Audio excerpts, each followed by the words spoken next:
Hello बच्चों, एक बार फिर से आप सभी का स्वागत है। और कैसे हैं आप सभी। और आज के लेक्चर में हम लोग पढ़ेंगे प्रश्नावली 4.1 का जो दूसरा प्रश्न है, जो बोर्ड पर दिख रहा है कि निम्न स्थितियों को द्विघात समीकरणों के रूप में निरूपित कीजिए। इस दूसरे वाले प्रश्न में टोटल 4 प्रश्न हैं और जिनमें से हम यहाँ 2 प्रश्नों को करके दिखाएंगे और बकिया 2 प्रश्नों को आप लोगों को करना है। वो आप समझ लीजिए कि होमवर्क में वो रहेगा। देखिए दूसरे का जो पहला, एक आयताकार भूखंड का क्षेत्रफल 528 मीटर स्क्वायर है। क्षेत्र की लंबाई मीटरों में, चौड़ाई के दोगुने से 1 अधिक है। हमें भूखंड की लंबाई एवं चौड़ाई ज्ञात करनी है। तो हम क्या करेंगे, देखिए क्या कह रहा है कि हमें भूखंड की लंबाई एवं चौड़ाई ज्ञात करनी है। तो मान लो, पहले माना भूखंड की चौड़ाई, और अगर क्या हो, चौड़ाई दी गई यहाँ पर, अच्छा दी नहीं गई, हम मानेंगे, माना कितना है, यक्स है, ठीक है ना। तो हमको क्या कह रहा है कि आयताकार भूखंड के क्षेत्रफल 528 मीटर स्क्वायर है। क्षेत्र की लंबाई चौड़ाई के दोगुने से 1 अधिक है। तो देखिए भूखंड की लंबाई हो गई। अब यही हमको जो चौड़ाई निकालना, लंबाई क्या निकालना है, लंबाई, या इस तरह से लिख दें लंबाई। तो देखो कह रहा है चौड़ाई का दोगुना करिए और उसमें 1 जोड़ दीजिए। यही कह रहा है ना कि जो चौड़ाई के दोगुने से 1 अधिक है। चौड़ाई हमारे पास कितनी है, यक्स है। तो भूखंड की जो लंबाई हो जाएगी वो चौड़ाई के दोगुना करेंगे, उसमें 1 जोड़ देंगे, तो चौड़ाई के दोगुने से 1 अधिक। अब चूंकि हम जानते हैं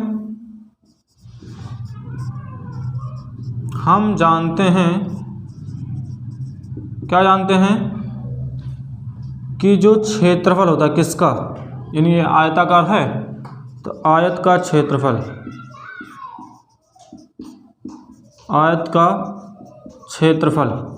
ये बराबर किसके होता है, लंबाई गुणे चौड़ाई।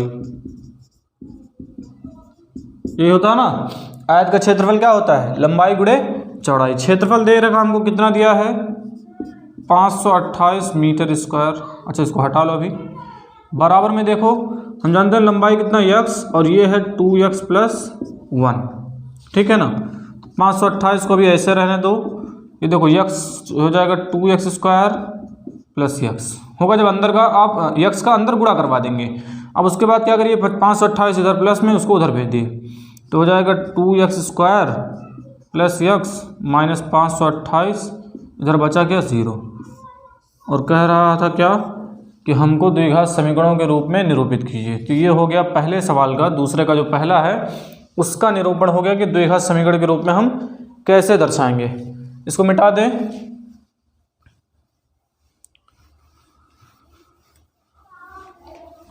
अब देखिए बच्चों, इसका जो दूसरा प्रश्न वो कह रहा है कि 2 क्रमागत धनात्मक पूर्णांकों का गुणनफल 306 है। हमें पूर्णांकों को ज्ञात करना है ना। सवाल दूसरा लिख नहीं रहे हम, एक बार बोल दे रहे हैं उसको कि सवाल जो दूसरा कह रहा है 2 क्रमागत, चूंकि एनसीईआरटी से चल रहा है, तो अगर आपके पास एनसीईआरटी की बुक है तो आप उससे सवाल मिला सकते हैं। कह रहा है 2 क्रमागत धनात्मक पूर्णांकों का गुणनफल। तो पहले क्या करो, मान लो, माना, अच्छा पूर्णांकों को ज्ञात करना है। प्रथम पूर्णांक या पहली संख्या, क्योंकि 2 हैं उसमें 2 संख्याएं क्रमागत धन पूर्णांक हैं। तो माना धनात्मक पूर्णांक, प्रथम कर लीजिए, धनात्मक पूर्णांक, ये बराबर में कितना होगा, मान लिया x है, तो दूसरा क्या हो जाएगा, धनात्मक पूर्णांक। अच्छा क्रमागत चाहिए ना, पहला x तो दूसरा क्रमागत धनात्मक पूर्णांक। अब देखिए पहला हमने x माना है तो उसी क्रम में कह रहा है हमको आगे बढ़ना पड़ेगा। तो यानी x + 1, दूसरा क्या हो जाएगा, x + 1, और इनका गुणनफल कितना दिया है, चूंकि दिया है दोनों का गुणनफल, यानी जो भी संख्याएं दी गई हैं गुणनफल, यही बराबर करके दिया है 308। 308 है, हाँ चलिए ये दिया है 306 है, 306। अब हमको क्या करना है यहीं पर, देखिए यक्स, इन दोनों का गुणन हमको करना है, तो हम करेंगे यक्स और यक्स प्लस 1 और यही बराबर में 306, गुणा करवा दो तो हो जाएगा यक्स स्क्वायर प्लस यक्स और यही बराबर 306। अब इस 306 को इधर उठा लाओ तो हो जाएगा x square plus x minus 306 और यही बराबर में 0। जैसे दूसरा हमको मिल गया धनात्मक पूर्णांक, ये धनात्मक पूर्णांक करें द्विघात समीकरण। सो बच्चों अब हम देख लेते हैं इसका तीसरा प्रश्न, जो कि तीसरा है कि रोहन की माँ, यहाँ पर बोर्ड पर लिखा हुआ है, उसे 26 वर्ष बड़ी है, उनकी आयु वर्षों में का गुणनफल अब से 3 वर्ष पश्चात 360 हो जाएगी, हमें रोहन की वर्तमान आयु ज्ञात करनी है। देखिए बिल्कुल सिंपल सा सवाल है और यहाँ पर हमको इसको हल कर देना है। पहले तो मान लीजिए ज्ञात करनी, माना रोहन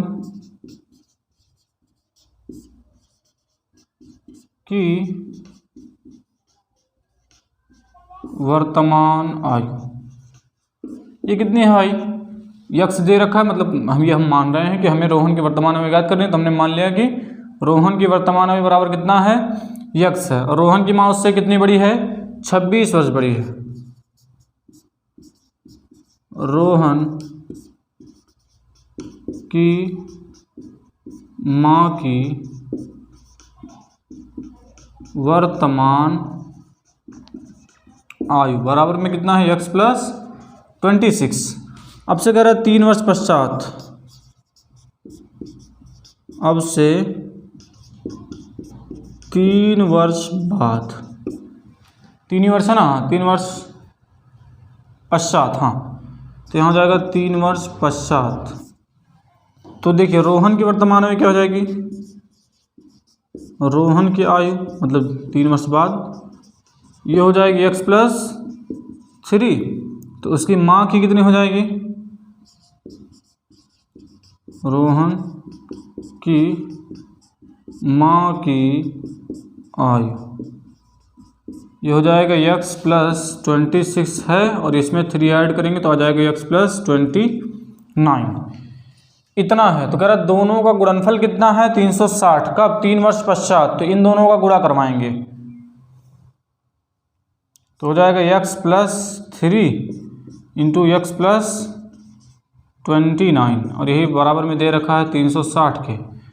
x का पहले x में गुणा करवा तो हो जाएगा x square plus 29x plus 3x plus 3 9 18, अच्छा 27, 3 दूनी 6 और 6 2 8 और यही बराबर में दिया है 360।